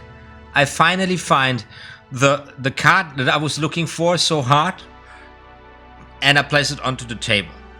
And now we're in the same situation. We have 2 cards, one red, one blue, on the table. And now it's the magician's turn. Now I create this image, I believe it was. Something like this. Nice image. And I say, look, we recap the whole thing, and we end up with the 2 same cards. That is do as I do, right? Very, very, very, very beautiful. Because I just can't straight. You have those 2 colored decks, different decks. You have this thing. And now, this is so great about it. I like this really much. So once again, culling is really, it is so important. Now you say, look, in your deck, check out. Now if we add those 2, the values, get the 4. Now in your deck, and you just point it, it's your deck, because he did shows, we switch the cards. Nobody will say, no, my deck was the red one or something. So in your deck, check out what's there in the fourth position. Then there goes like 1, 2, 3, 4, and there goes the ace. So the ace of hearts. And then you say, now check out the prediction I got. And then it is the prediction. And this is a very, very powerful trick. It's absolutely beautiful. Guys, I'm so sorry that I'm again here after 1 hour and 38 minutes. I'm starting to mumble a little bit and stutter and not being very precise, because all of this is quite exhausting. But this was really important for me to point out. Now we have this beautiful moment where we're in the middle of a trick, which is really, really easy to do. The key card sets itself. And this is a trick, do as I do, really falls under self-working. Key card sets itself. The effect is extremely strong, and in the simple version, everything just goes there. And right there, now, you just set it up for this beautiful revelation of a prediction, which is absolutely freaking powerful. Absolutely freaking powerful. And the cool thing about it is that you can even have somebody else predict it. Like, it's a very impromptu prediction. You understand? You can have write any card, and you might put it on a paper, and you can almost, yeah, you can do it like this. And then you just, find the card, you curl it to the top, you just, I don't know, cut whatever card it is, the double. If it's a 2, value 2, it's 4, value 3, it's 6, you understand. You place this on top, you bring the card out, and that's it. That's all you do. And for that working, you get this, you gain this effect, this package of effect. It's like, it's the same card. Bang, bang. It's like, what? This trick alone is super powerful. Then it gives you this prediction. Just right in one spot. It will blow people away. I believe this is very, very strong. And now I'm getting excited about it because it's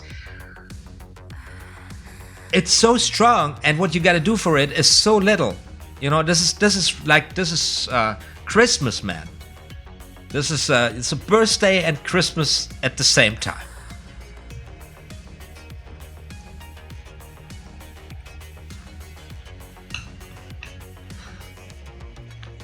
So, wonderful trick. Wonderful trick.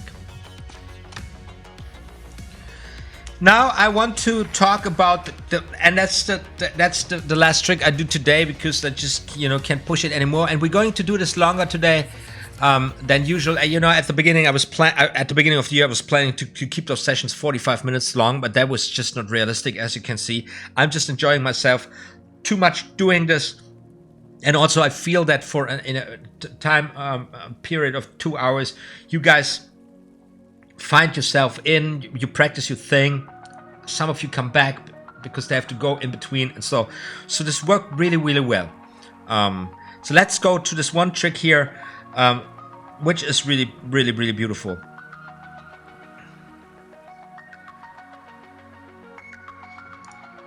So we need a setup here. So I had a setup. I did this with those. We need a setup here. What was the setup? Ace of diamonds at the top of the pack. Ace of diamonds. And the queen of clubs.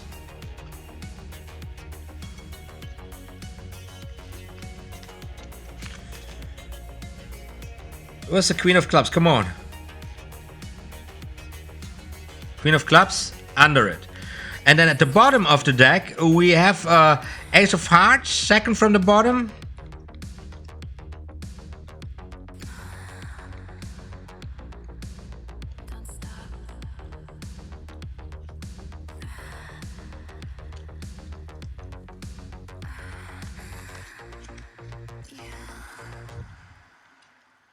And the Queen of Spades at the bottom.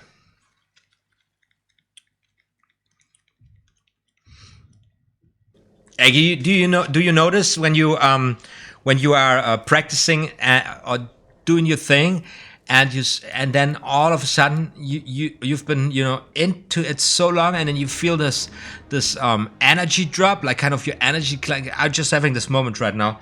Yeah, usually I would just go for a break. Now it's late at night, but if this happens to me in the daytime, just go for a break, get a little sugar, get a little distance, get my thoughts somewhere else, and then come back to it, and then be refreshed again.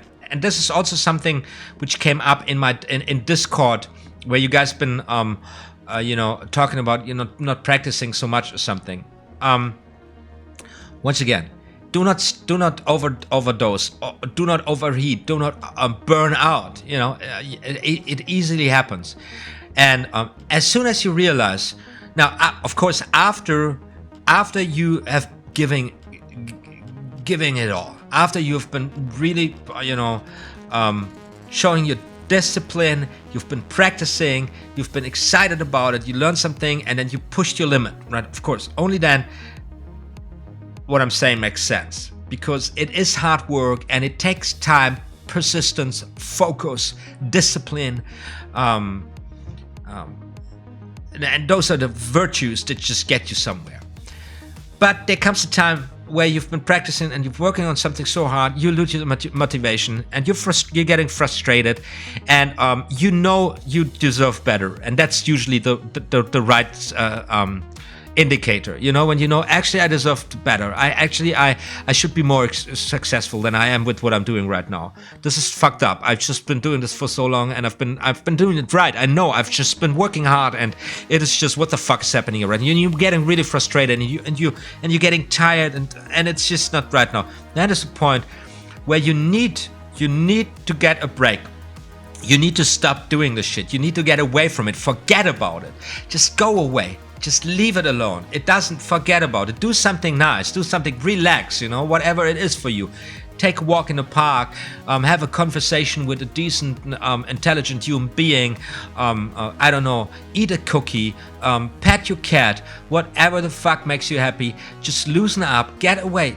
Don't stress. Just distance yourself. It's all, whatever is going on in the world, whatever your goals are, whatever, it does not matter. It doesn't matter. Don't worry. Just relax. Get it out of the system. Just take your time. Take a break. Forget it. Go away from it. Leave it alone until you forget about it. That's how I'm just pointing it out like this. You need to get away. You need to get it out of the system, and then you forget it, and then you don't care about it anymore. It might be for 3 hours, might be enough. It might be for 3 days. It might be for a week. It might be for 2 months. Doesn't matter. You need to get it out of the system. I guarantee, I promise you, the next time you get back to it, you're gonna be like, what the fuck, man? As if you always knew it, as if you always could do it. Now, next, this will blow your mind when you've experienced this for the first time. This will blow your mind. Don't cheer too much now, because you will have to walk through this in cycles, because you will lose it again. And sometimes you will lose it at a point where you don't believe, where you can't believe that this is not working right now. Just that you know this happens. But I call it incubation times. They are an essential part in every study, in every learning, right? And it is really a misunderstanding in our times. We tend to think about one straight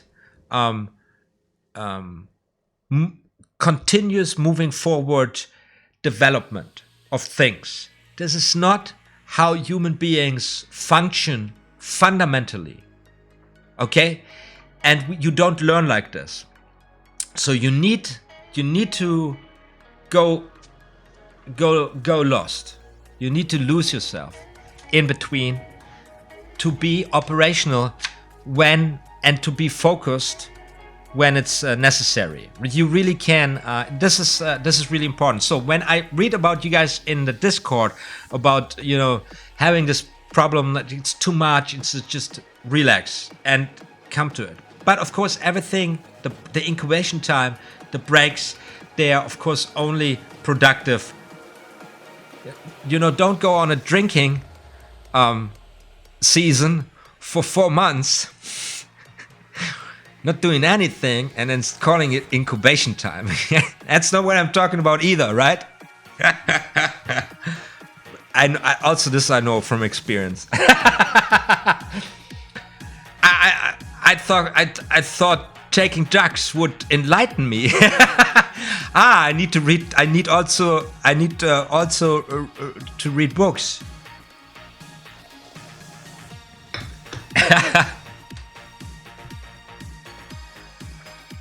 But I know I'm telling, I know most of you guys, as what I see or what I know from you, you're experienced man. You already know what I'm saying here. Is you should already know this.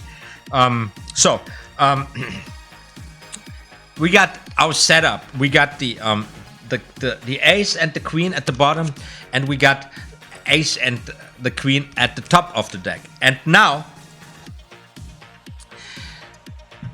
the trick is quite the opposite, and I like it that they put this here just so one after another. It's just the opposite of do as I do, and they say to use glasses here, and we have these glasses, and there's something they say in between, not so much in between the lines, but note here that the use of the glasses as easels keeps the card always in sight of those who might not be able to see the tabletop. It makes manipulations seem difficult or impossible, and makes the handling of the packs very open, and even more important, it dresses the trick. Right, so if you use something like this and brings glasses or little cups in there, you can elaborate your card magic it immensely. Creates a new visual dimension. It is also something you could use for a very simple impromptu little cups and balls thingy in there, you know, just to throw it in between. Also, I want to advise you to study magic just like that. You know, you see this with the... What can you do with this image? What is this? Be creative with something like this. Anyway, so we save the spectator so you can choose one of those positions here. Right, and the spectator says, like, I want to have this, and then you say, you know, in this trick, contrary to the other trick where you do as I do, I do an opposite of you. We are contrary, and you should do the same, like me. I'm not doing what you say. So if you want to have this spot, I'm going to take this spot. Right? No, if you this spot. If you want this spot, now then, you know, in contrary, we do the contrary, right? This is just my bullshit thing. I'm just I'm always also making a fool out of myself. Now, now the spectator may cut the card, the pack fairly in half, please.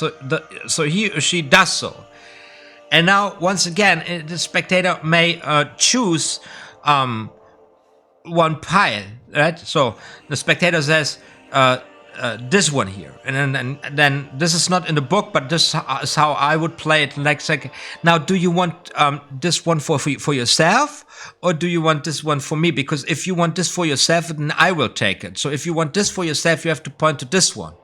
Like, and then at this point, it's already like kind of funny. So it doesn't matter what you're deciding, right? But it's still a free choice. So make it or leave it, right?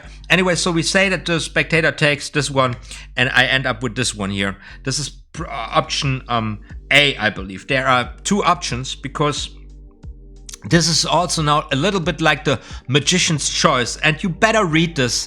I'm at this point of the day, I'm not able to really explain this well.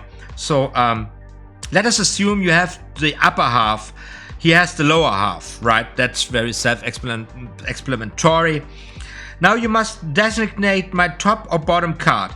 If he signifies the top card, you are contrary and take the bottom card and bury it in the pack. He must then be contrary, and instead of burying the bottom card as you did, he must bury the top card, right? So this is kind of a play. So he says the top card. With what card are we going to work here? With the top card or with the bottom card? Now he says the top card, and I say no. I'm doing the contrary. I take the bottom card and I place it somewhere in the center here. Now, because he is contrary also for me, he now needs to take the top card and place it to the bottom.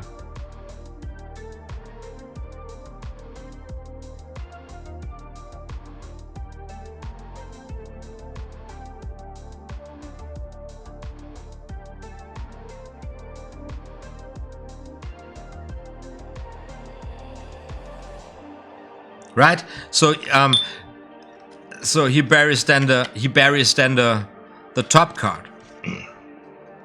Now we have set this premise here that the person that we're doing always the opposite, and like in a magician's choice now, you gotta play this very smart depending on the decision the person makes. So you have to walk this through a couple of times in your head.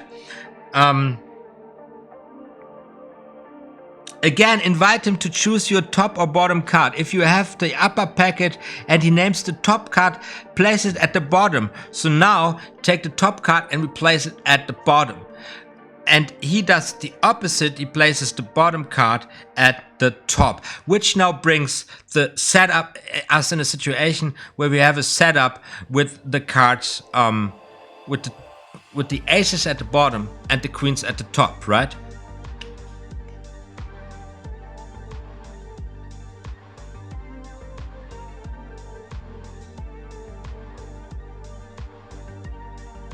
Now, deal from the top your package face downwards onto your glass and invite the spectator to stop the deal whenever he likes. So we start dealing cards onto the pack until the spectator stops us. Let's say at this point.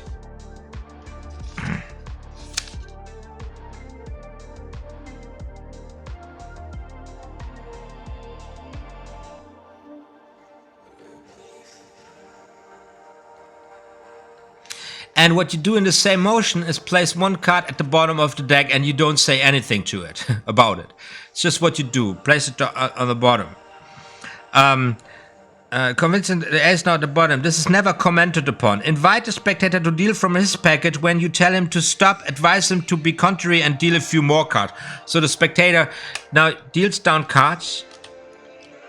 And then you say stop, and the spectator should stop, actually, because you still have the authority of the magician. When you say, what are you doing? You're contrary. You need to deal more cards. Don't be an anarchist, you know? And he deals a couple more of more cards to any point.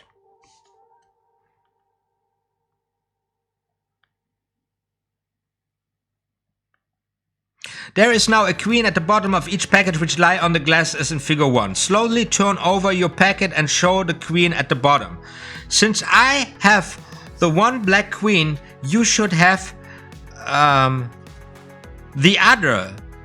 And then the spectator turns over the other package. Bang, there we got the queens. We got the first effect.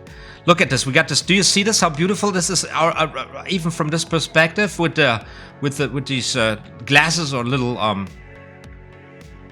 cups, little cups, right there. Very nice. Those present assume that this is the end of the trick. Wait a moment and then have the spectator place his packet face downwards on his glass. Show the bottom card of your packet.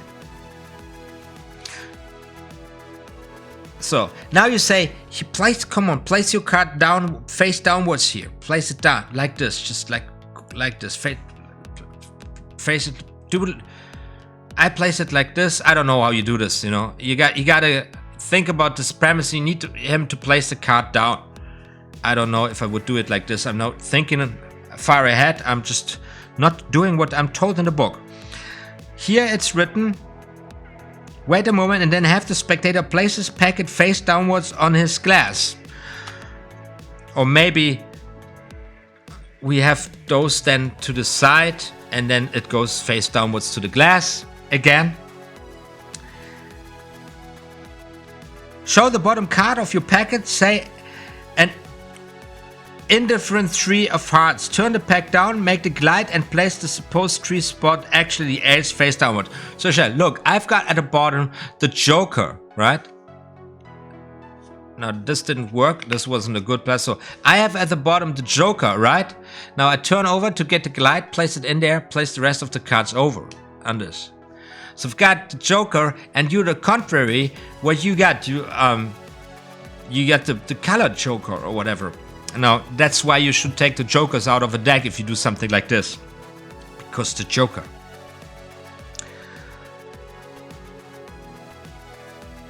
My card is the 3 of hearts. You point out, name the indifferent card. Now, if you're not contrary, you should have what? The 3 of diamonds? You want to the audience basically to also say this. They have now. This is not. Shouldn't be a joker. It should be, I don't know, whatever, 3 of diamonds, and then they say there's a 3 of hearts underneath. So they turn over and they say it's the ace of hearts. They say now, in this case, you have been really in the opposite here, because if I think about it, I was having the ace of diamonds, and you create this moment again. Now, wonderful. First of all, we do repeat the same effect, and this is very visual, which is satisfying. This is symmetrical, but we have a card change in there. So we have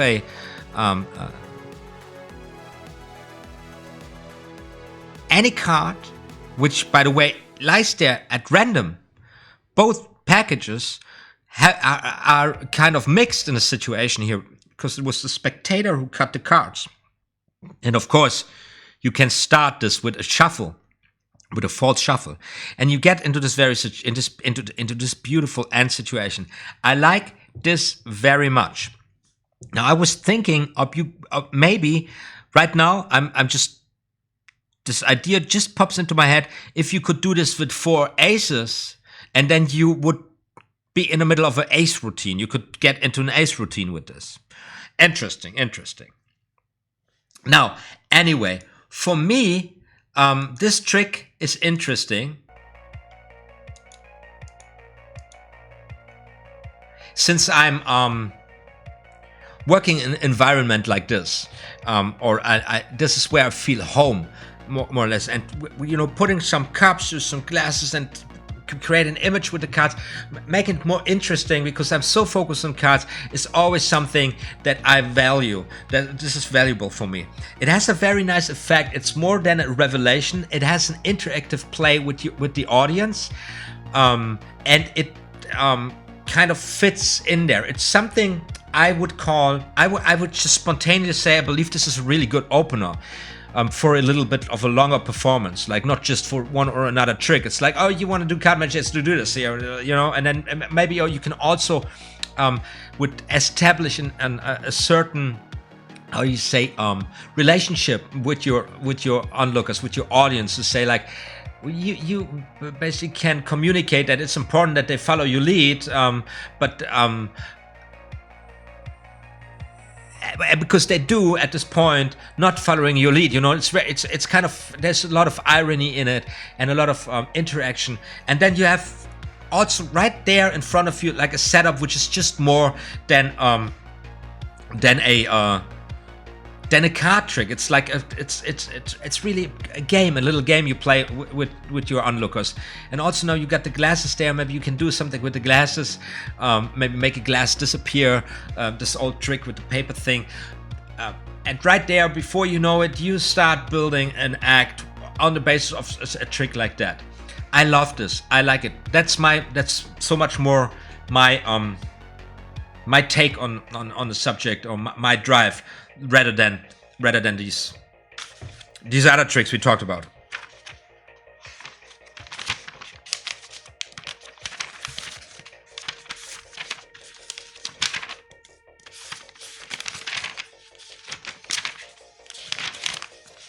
All right. Wonderful. Packing everything up.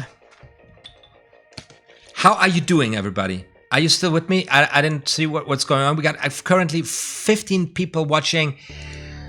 We've been doing this now. We're doing this now for 2 hours, 3 minutes and 35 seconds, guys. I'm exhausted. And yeah, I think we leave the chapter here. That's good. I mean, anyways, by the time you know how much working it is, you need to get into these tricks yourself. First step is read it, try to understand it, visualize it, get an image in your head, try to imagine how this works, how this looks like, and then you've already learned something. And then you make a decision if you actually want to practice this, and if you want to put this into repertoire. Also, the practice, of course, starts at the point where you take the cards out and you go with it, the first understanding. And with a little experience over time, you will realize what works for you best, what's a good trick for you, and then you build your repertoire. I would just want to use this here at this moment to give a little summary on what we did so far this year, because it was a very productive year so far, and there's still a lot to come. Since I'm running out of internet pretty much in 2 days, I still have internet in our workshop and at my girlfriend's place.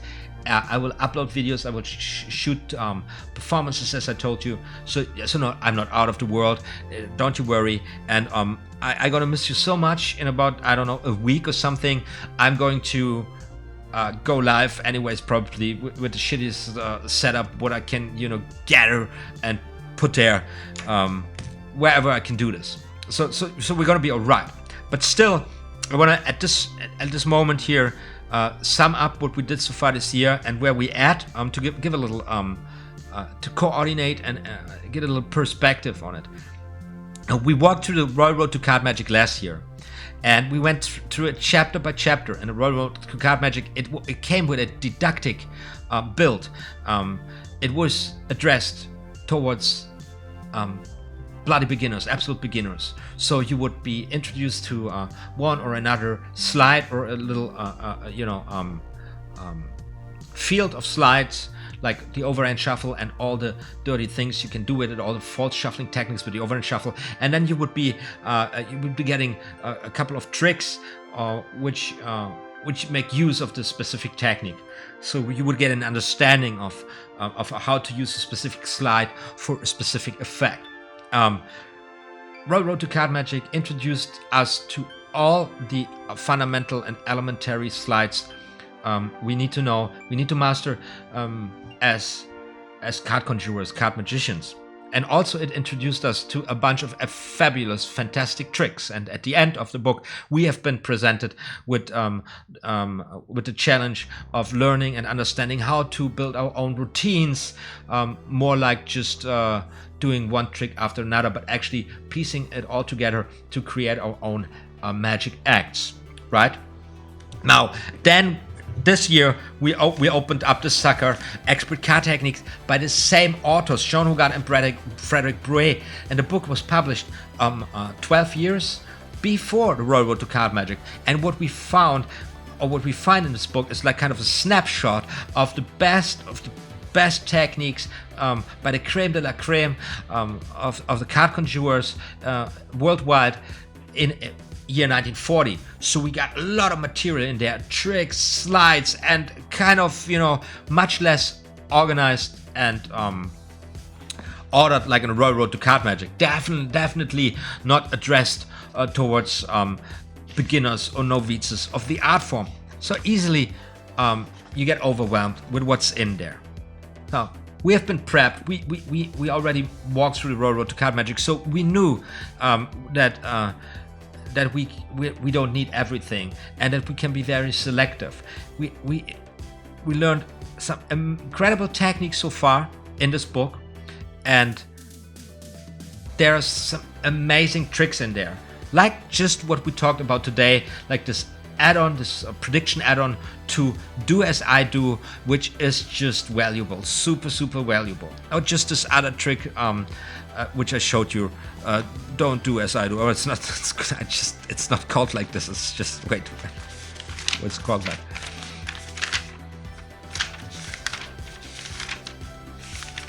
Contrary Do As I Do. Contrary Do As I Do. Now, I really or I highly recommend you guys to keep reading through the other chapters of this book. I will do so too, and maybe we can come together on Discord over what we're going to cover in the next live streams. Me personally, I want to now nail the magic performances I have in my the tricks I have in my head and worked on for so long in this specific setting here, and then maybe also finish the tutorial series on table work with the one tutorial on the push through table riffle, false shuffle, very nice. And then maybe also one or another performance, maybe the Die Vernon Triumph is a very nice thing I wanted to perform, or maybe a complete false shuffle sequence that keeps the whole deck intact, just to also tease the tutorial series, which we also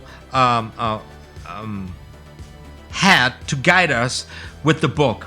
So this year was all about table work and figuring out what slides we use for what effects. And at the point in time where I'm standing right now, I'm overwhelmed. It's like, it's too much. It's get out of here, and I want to just I just going to focus on really bringing it all together, because that's to finish us off this year, and to navigate sanely into next year, right? Now 2020 has been a really hardcore year so far.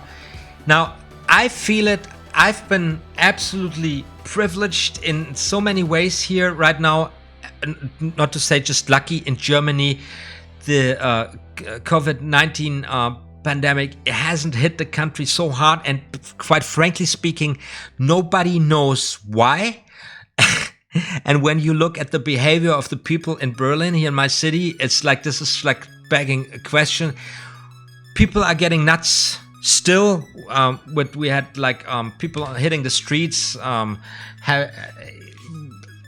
crazy things. I not know.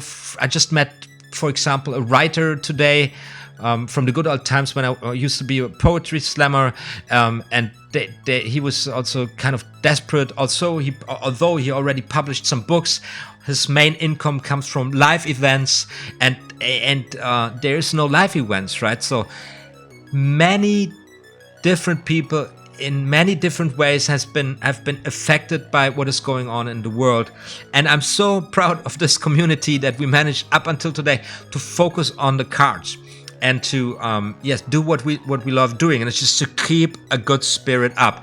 And I'm intending to keep it up like that until the end of this year, and even push it a little further, so that we get into the next year with, like, we did the best we can, and we stayed productive, and we stayed healthy and sane, right? And you guys are helping me a lot doing this. You can't believe how much this timetable, this schedule we are following together, helped me keeping it all together up there. Thank you so much. I just wanted to say this here, live and straightforward to you guys. It was a blast. It was super great. Okay.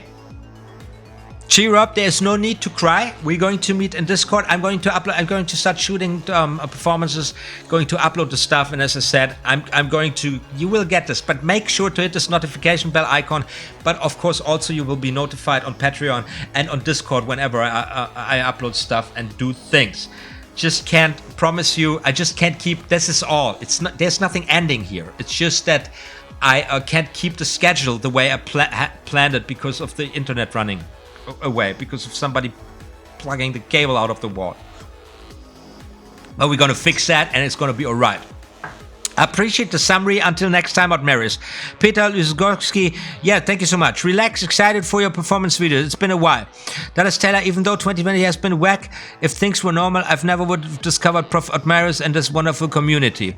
Well, you never know, right? You never know, right? But I believe you guys in the States are hit much harder, and there's some of you probably in much longer lockdowns. And also with my other job, I'm a very system relevant dude. I just kept working, and I wasn't affected by all of this so much. But I still felt it, and with our other project now, it's getting interesting. As you guys know, I'm selling artworks, beautiful tile murals in ceramic firing.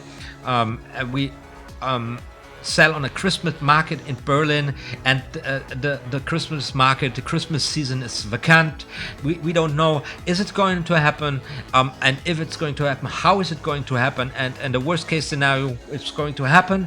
We're going to work our asses off, we're not going to make any money, and a lot of people are going to get sick. This is the worst case scenario, and for me the best case scenario is everybody calls it a year and says, you know what, so we're not going to make any money, but it's, you know, pointless to pretend that it was possible. You know, a German Christmas market, it's all crowded, everybody gets drunk, everybody drinks sausages, you know, and nobody gives a fuck. So, I'm wondering how they want to do it. But anyways, from my we're just operating like so many people on a very different level than we expected to operate from at the present time, and we are very insecure about what is coming in the future, right? So we will see. Lucky us, we have the internet, and we can, you know, meet on a live stream or in the chat, and record videos of us shuffling and playing with cards, and we can progress, and we can turn this into something productive. There are artists who can't do this as easy as we do, and of course my heart is feeling for every performing artist as a professional who just can't make a living right now. God damn it. I hope everything gets back to normal very soon. Now, enough of the talk of the crazy. You know the drill. You guys keep it up. You keep the good spirit, the good vibes going. You keep practicing, practice well, and it will come to you. Now, don't overheat, don't overdose. Give yourself some breaks and some incubation time if you need it.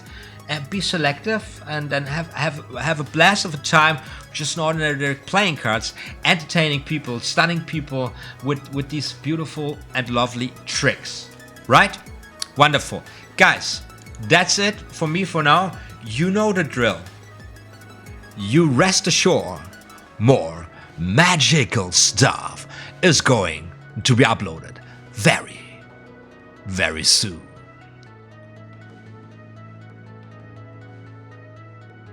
And ciao.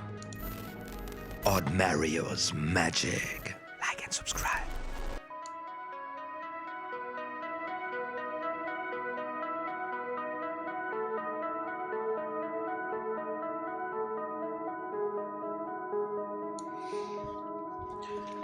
Who knows, there was so much magic in this book.